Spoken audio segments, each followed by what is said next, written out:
appendix, but details of his demise remains mysterious to this day. Okay, so people, he had to have planned this, because who passes away on Halloween?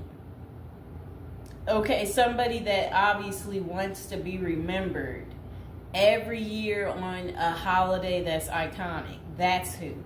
And now would be a good time to like the video and to subscribe to my channel. So for over 30 years, Harry Houdini dazzled audiences with his different stunts and superhuman endurance. So what finally put him 6 feet under? The Hungarian-born escape artist jumped off bridges while handcuffed and wearing leg irons. He slithered out of sealed milk cans filled with water, and he devised a Chinese water torture cell in which he submerged and suspended upside down by his ankles. None of those did he. I guess he was able to get out and survive. So Houdini's heart-pounding getaways usually involve a healthy dose of trickery, and but they were also genuine risk. In 1915, Houdini nearly suffocated during a stunt in which he was shackled and buried under 6 feet of dirt. Houdini had made a career out of surviving the impossible, which only made the circumstances of his 1926 death all more mysterious. The 52-year-old performed before a packed audience in Detroit on October 24th, but was rushed to the hospital afterwards with an apparent case of appendicitis. He died just a week later on Halloween, leaving his legions of admirers bewildered. Okay, so an obituary in the New York Times expressed shock at the passing of the man who so often had seemed to thousands to be cheating the very jaws of death. And I want to talk about something else. So I've been to Detroit, and I don't remember anybody talking about Houdini there. And I think they should have had some of his cool, iconic stuff there. But I did see they had Houdini stuff in Las Vegas when I was in Vegas. So, I don't know why they don't have it set up in Detroit. So Houdini's final performance. The strange series of events that led to Houdini's demise had kicked off several weeks earlier on October 11th. 1926, while being shackled into his Chinese water torture cell during a performance in Albany, New York. So it says he was struck on the leg by a piece of faulty equipment. He hobbled his way through the rest of the show, but was later found to have sustained a fractured left ankle. Against doctors' orders, Houdini continued his torture and traveled to Montreal, where he gave a lecture at McGill University. Just a few days later, on October 22nd, he invited some McGill students to visit him in his dressing room at the Princess Theater. The magician's sore ankle was still bothering him, so he plopped down on a couch while the group chatted. At some point, a student named J. Gordon Whitehead arrived and asked Houdini if it was true that he could resist hard punches to his abdomen, a claim that the magician had supposedly made in public. According to witness Sam Smits, when Houdini said the rumors were true, Whitehead abruptly delivered 4 to 5 terribly, forcibly deliberate, well-directed blows to his stomach. Houdini was still reclined on the couch and had no time to prepare for the punches, which appeared to leave him in considerable pain.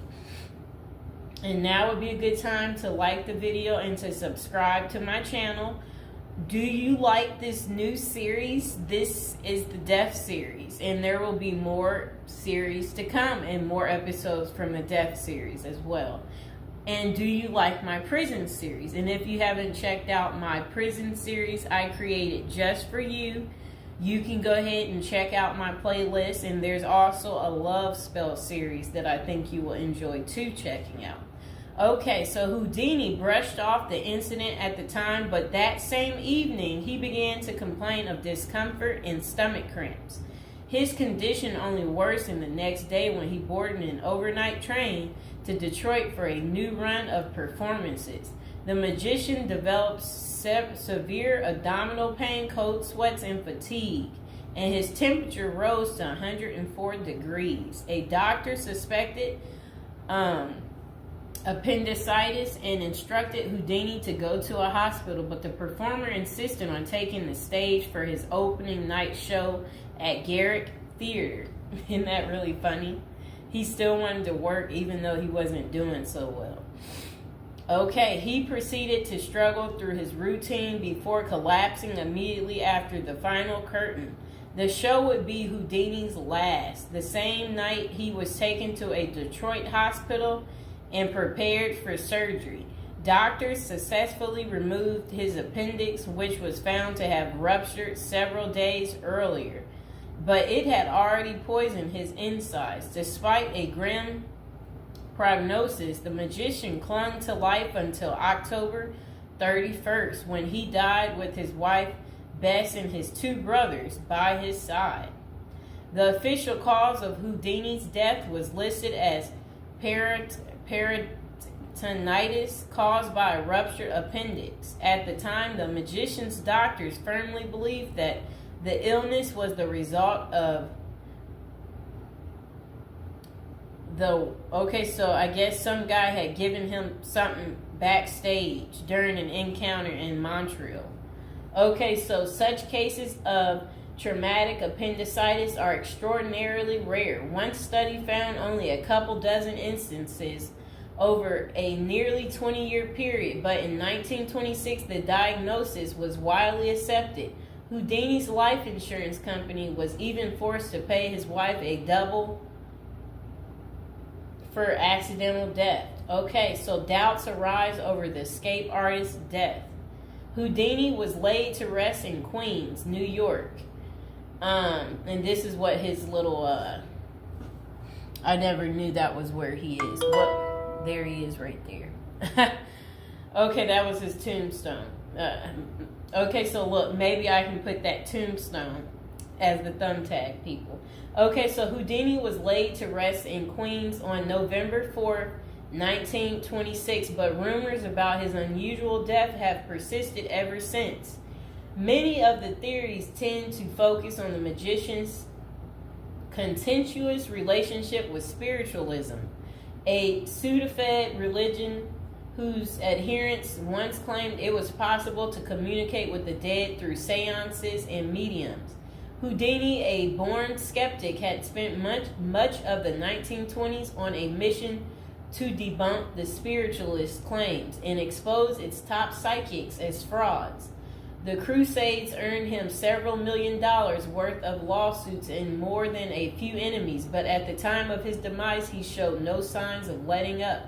Just a few months earlier, he had testified in front of Congress in support of a bill to outlaw fortune-telling in Washington, D.C. Could Houdini's meddling have gotten him killed?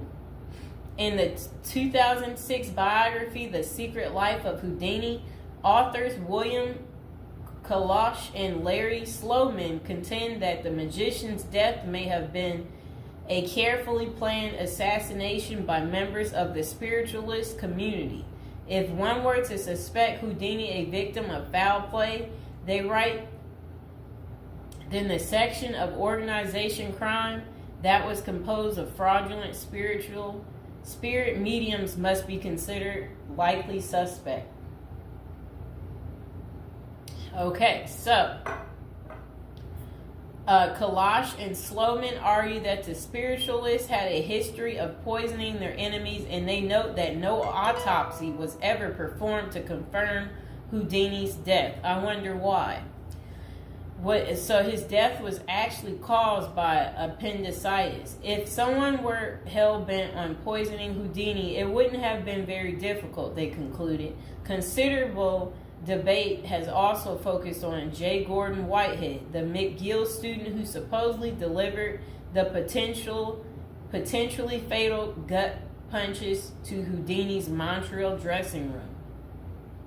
In the 2005 book, the man who killed Houdini, author Don Bell, floated a theory that Whitehead may have been in league with the spiritualists, some of who had previously threatened to harm Houdini or have him beaten up. Bell concluded that there was not enough evidence to connect Whitehead to any kind of criminal plot, but others have argued that he was an enemy agent who stalked Houdini during the magician's time in Montreal. Okay, so was Houdini murdered?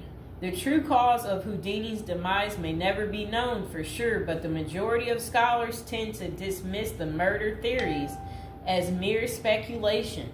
For them, the more pressing question is whether Houdini's ruptured appendix had any connection to the stomach blows he received a few days earlier.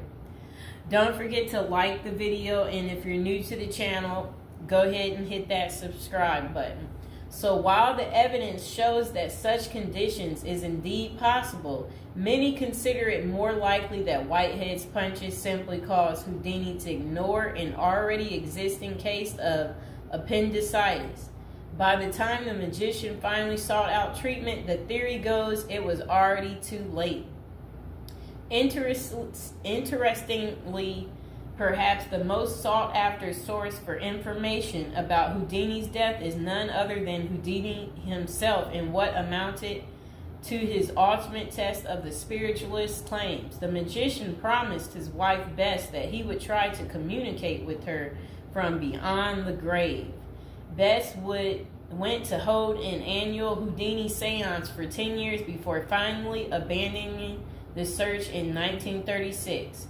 Fans and fellow magicians have since made the seance a Halloween tradition, but thus far, the great Houdini's ghost has refused to speak. I wonder why. So I hope you guys enjoyed hearing about what happened to Harry Houdini and how he passed away on Halloween.